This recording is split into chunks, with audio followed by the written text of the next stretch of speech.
आज हम लोग ऑफर एंड एक्सेप्टेंस करेंगे। ऑफर मतलब when one person signifies his willingness to another to do something. Means offer, हम किसी को ऑफर कर रहे हैं कि आप हमारे साथ इस कॉन्ट्रैक्ट के अंदर आइए। मीन्स एंटर करने के लिए, कॉन्ट्रैक्ट के अंदर एंटर करने के लिए हम पहले फर्स्ट स्टेप क्या होता है, ऑफर करना, किसी को ऑफर देना। Legal rules regarding a valid, एक वैलिड ऑफर होने के लिए भी कुछ रूल्स हैं इसमें।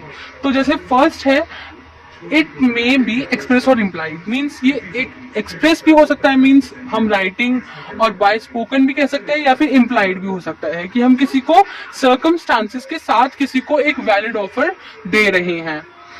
There must be intention to create, अब इनमें कोई एक इंटेंशन होनी चाहिए लीगल रिलेशनशिप क्रिएट करने के लिए भी। अब थर्ड पॉइंट है, an offer may be journal और स्पेसिफिक। अब स्पेसिफिक क्या होता है, जिन्हें हम साफ साफ कह रहे हैं कि आप हमारे साथ करिए, हमारे साथ ऑफर, हमारे साथ हम आपको ऑफर कर रहे हैं, एक स्पेसिफिक पर्सन को हम कर रहे हैं। और जर्नल क्या होता है कि कोई भी इस ऑफर को एक्सेप्ट कर सकता है, ऐसा जरूरी नहीं है कि कोई पर्टिकुलर पर्सन हो जो इस चीज को करे, ऐसा नहीं है, जरूरी नहीं है। अब फोर्थ पॉइंट है, an offer must be communicate to offeree. Offeror कौन होता है, हु मेकिंग द प्रपोजल, जो ऑफर दे रहा है और जिसे ऑफर दिया जा रहा है उसे ऑफरी कहा जाता है। अ पॉइंट टू रिमेंबर, इन दोनों के बीच में कम्युनिकेशन होना बहुत जरूरी है। नो कम्युनिकेशन विद ऑफरी, अगर ऑफरी के साथ कोई कम्युनिकेशन नहीं हुआ है तो उसे नो एक्सेप्टेंस कहेंगे और नो कॉन्ट्रैक्ट होगा। तो इसलिए कम्युनिकेशन होना बहुत जरूरी है। अब फिफ्थ पॉइंट है, an offer can take any terms and conditions. Offeree will have to accept all the terms and conditions of the offeror. Means जितनी भी ऑफर, अगर ऑफरी को ऑफर कर रहा है तो उसमें जितनी भी टर्म्स एंड कंडीशंस उस कॉन्ट्रैक्ट के दौरान होंगी उस सब को एक्सेप्ट करना जरूरी है, तभी वो एक्सेप्टेंस भेजेगा, नहीं तो ऐसे नहीं भेज सकता वो। The terms of offer must be certain and void, loose और vague. means if all the terms of the offerer are not definite, means कोई लॉफुल ऑफर नहीं है तो वो एक्सेप्ट नहीं करेगा, और लॉफुल ऑफर होना बहुत जरूरी है। कुछ भी ऐसे अनसर्टेन नहीं बोल सकता, ऑफर कर नहीं सकता। अब सेवेंथ है, an offer must be capable of certainty, capable of creating legal relation. Means कि एक कैपेबल होना चाहिए जिसको ऑफर दे रहा है और जो ऑफरर, मीन्स दोनों ही पार्टी एक कैपेबल होनी चाहिए creating a legal relationship between both of us. अब कुछ ना ऐसी चीजें हो जाती हैं जिस वजह से ना lapse and revocation of offer हो जाता है। मींस बहुत ज्यादा मतलब ऑफर रिवोक किया जा सकता है अगर प्रॉब्लम्स क्रिएट हो जाती हैं तो कैसे कैसे टर्म्स एंड कंडीशंस है जिसमें रिवोक हो जाता है, मींस खत्म हो जाता है ऑफर। फर्स्ट है, an offer lapses after stipulate, means reasonable time दिया है कि आप एक महीने में हमें ऑफर का एक्सेप्टेंस दे सकते हैं, आपको सही लगे तो आप एक्सेप्ट करिए, नहीं लगे तो ना करिए। तो रीजनेबल टाइम अगर खत्म हो गया और उसने एक्सेप्टेंस दी नहीं है तो हम मान लेंगे कि हमारी कोई ऑफर एक्सेप्ट नहीं की गई है। और कम्युनिकेशन नहीं हुआ है दोनों के बीच में, तो ऑब्वियस सी बात है कि अगर कम्युनिकेशन ही नहीं हुआ है तो बात तो यही हो जाती है कि रिवोक हो गया है offer. By rejection means if it has been rejected by the offeree, it may be express और इम्प्लाइड। मीन्स रिजेक्शन, हमने डायरेक्ट ही रिजेक्ट कर दिया, जैसे ही ऑफर आया हमने रिजेक्ट कर दिया उस ऑफर को। और by it may be rejection by express और इम्प्लाइड, एक्सप्रेस और इम्प्लाइड दोनों के ही हिसाब से हम कह सकते हैं कि रिजेक्ट कर दिया गया है। थर्ड, बाय डेथ, अगर क्रेज मतलब मैड हो गया है या फिर डेथ हो गई है जो ऑफरी है उसकी या फिर ऑफरर की, तो ऑब्वियस सी बात है रिवोक हो जाएगा ऑफर। अब बाय रिवोकेशन मींस कि हमने वो पहले कभी भी कह सकता है कि मैंने रिजेक्ट कर दिया, आपका एक्सेप्टेंस नहीं करी, मैंने नहीं किया है, तो उसे भी हम रिवोक हो जाएगा ऑफर।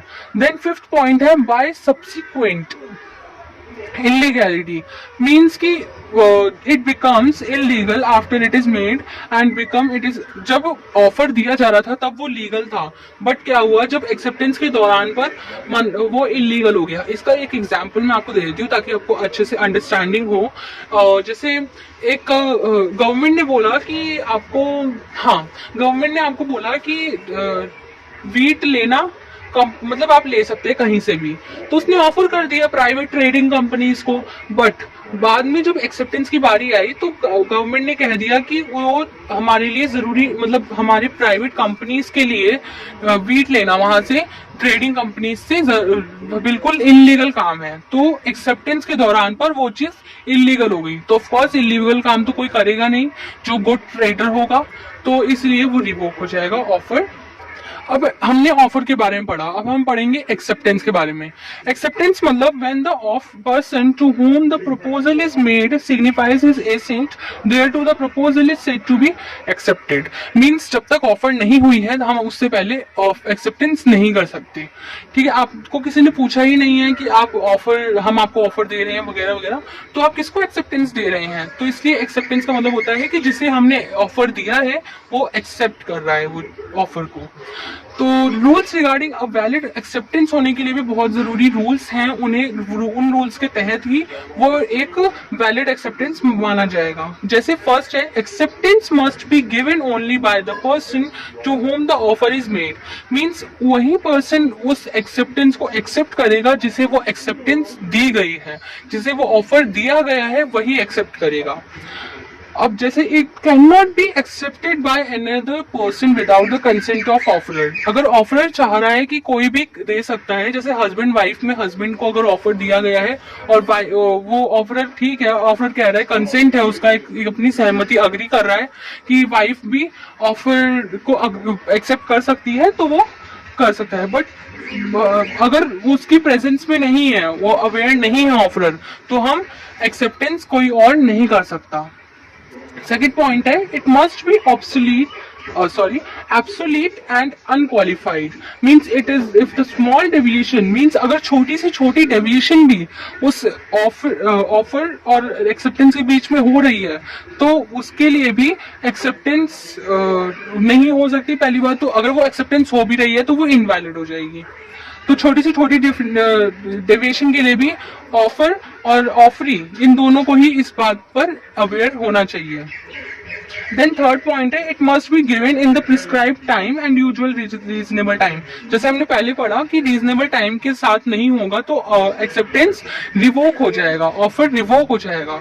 तो इसी तरीके से अगर रीजनेबल टाइम नहीं दिया गया तो हम ऐसे नहीं कह सकते। और मस्ट बी कम्युनिकेशन, इनके बीच में कम्युनिकेशन भी होना चाहिए।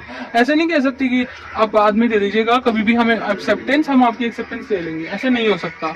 हमें एक तरह का पर्टिकुलर पॉइंट ऑफ टाइम, एक रीजनेबल टाइम देना पड़ेगा ऑफर देने के लिए, ऑफर और एक्सेप्टेंस करने के लिए। देन फोर्थ पॉइंट है, acceptance must succeed the offer. Acceptance must given after receiving the offer. Offer दिए बिना, ऑफर दिया नहीं है, आप कैसे एक्सेप्टेंस कर रहे हैं? तो इसलिए acceptance must succeed the offer. तो मतलब ऑफर के बाद ही आप एक्सेप्टेंस कर सकते हैं। तो ये कुछ वैलिड एक्सेप्टेंस थे, कुछ रूल्स थे इनके बीच के। तो आई होप सो आपके लिए ये वीडियो काफी यूजफुल रही होगी।